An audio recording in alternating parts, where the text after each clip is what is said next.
We start tonight with the president's Build Back Better agenda. NBC News Capitol Hill correspondent Leanne Caldwell's here now, along with NBC News White House correspondent Monica Alba. Leanne, let's start with the infrastructure votes. In her latest Dear Colleagues letter, Speaker Pelosi says she has asked the Rules Committee for a hearing tomorrow to advance the president's agenda. For the average American who just wants to know when these votes might actually happen, what on earth does that mean?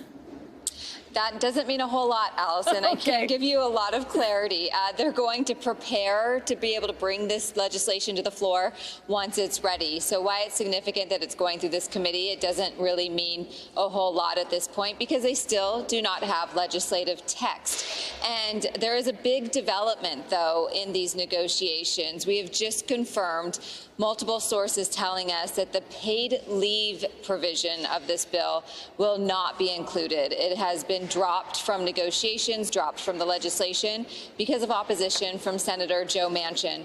Now, remember, that was a 12-week paid leave proposal and that it was scaled back to 4 weeks in hopes to get Senator Manchin on board. And then there's been some other proposals as well to try to get him to agree to it, and he's just not done it. Some of my sources say they're not giving up, though, until the bill is written. They're going to keep trying to change his mind. But for the time being, this big Democratic priority of paid family leave, something that the United States is one of the only developed countries that does not have, will not be in this legislation, Allison. All right, Leanne. Monica, to you. Senators Kirsten Sinema, Joe Manchin meeting with White House officials this afternoon. What do we know about who was in the meeting, how it went? What are you hearing?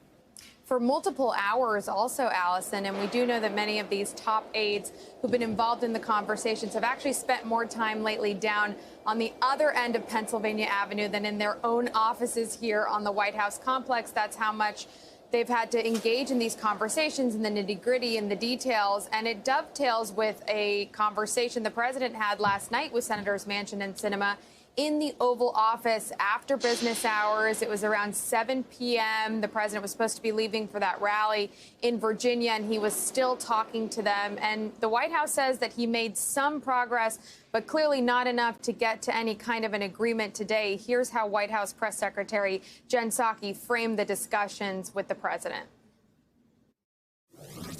Well, last night, as you all know, the president met with Senator Sinema and Senator Manchin in the Oval Office and continue to make progress on finalizing details as we work toward an agreement.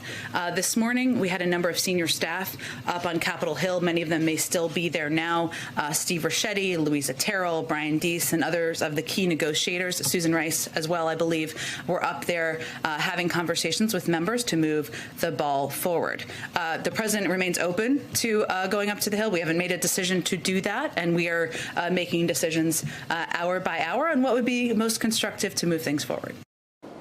It's unlikely at this hour that the president would be heading to the Hill, but the White House didn't want to rule that out. Instead, an important senator came to him earlier this afternoon, Senator Bernie Sanders. Of course, a key part of some of these negotiations, he specifically wants to ensure that there's a Medicare expansion for both dental, vision, and hearing in all of this. It's unclear how much of that is going to make it into the final legislation. So the president having a one-on-one conversation with the senator earlier this afternoon. We'll see if any lawmakers are brought here again later in the evening, but the time is really winding down to crunch time before the president leaves on that overseas trip tomorrow morning, Allison. Thanks for watching our YouTube channel. Follow today's top stories and breaking news by downloading the NBC News app.